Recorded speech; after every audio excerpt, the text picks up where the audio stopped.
Hello. You were spying on me, weren't you? Clairvoyance.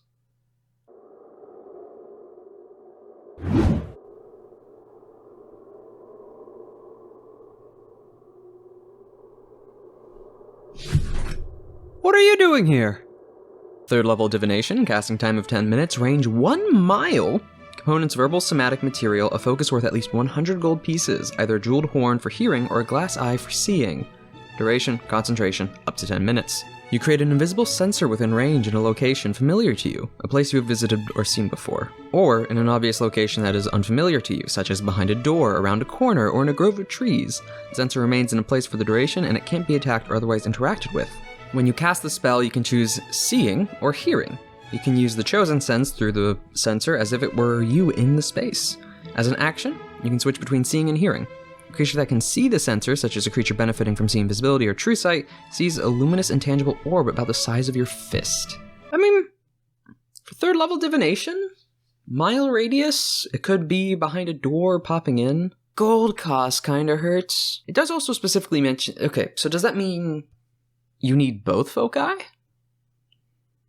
Or material components? Because it says either jeweled horn, though it is saying either. So do you just need the horn or an eye and you could still switch between hearing and seeing? Or do you need one for either option? Concentration for 10 minutes, you can definitely get a lot of information out of that. 10 minutes to cast though kind of hurts, but I mean, it's a mile radius. And if you've been, like, let's say, spy-wise, you've been in a courtroom, or you've like wandered around this palace or snuck in at a previous time, and just whenever you are about within a mile radius, somewhere else, like you were in the King's Court previously, and if there's no magic protections over it, you can then cast Clairvoyance and then spy on it and sit in whatever's going on for 10 minutes. You can change from seeing or hearing, so you can just keep watch until you see something important walk in, and then switch to hearing. It was neat that you can't have both at the same time. So you kind of have to sacrifice. It's not like familiar where you could still have both as an option. Also, the fact you can still do it to things unfamiliar but kind of known, as in an obvious location, as in it's not a specific thing within a mile. Like, I want to find this one particular room somewhere 700 feet away. If you've never been there, that's going to be difficult. However, you're like, I want to see, like, the front of the town hall or the town square. It's general enough area, unfamiliar to you, but obvious. You know, grove of trees options. Also, if you're close by, like behind a door. I mean, outside of the gold cost, it's decent. It's pretty good. The only issue I see with it is the sitting down for 10 minutes to cast it. And then it's only a 10-minute window after that, so you have to be timing when you're going to be spying really well, because you have 10 minutes that you're going to need to set it up, and then only 10 minutes you can capitalize on. It's great. Range, gold cost still. 6 out of 10. Even with the gold cost and the issue capitalizing on time period, you can still use it to just generally spy.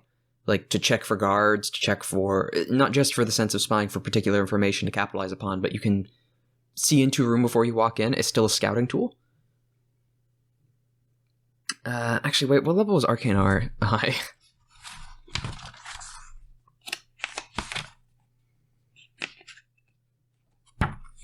Okay, it's a level lower than Arcane Eye. I can see that.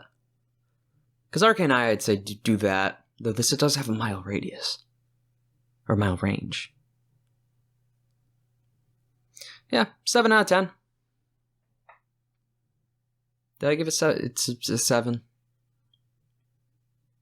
6? 7? 7. I'm hopping around all over the place. 7 because of the range.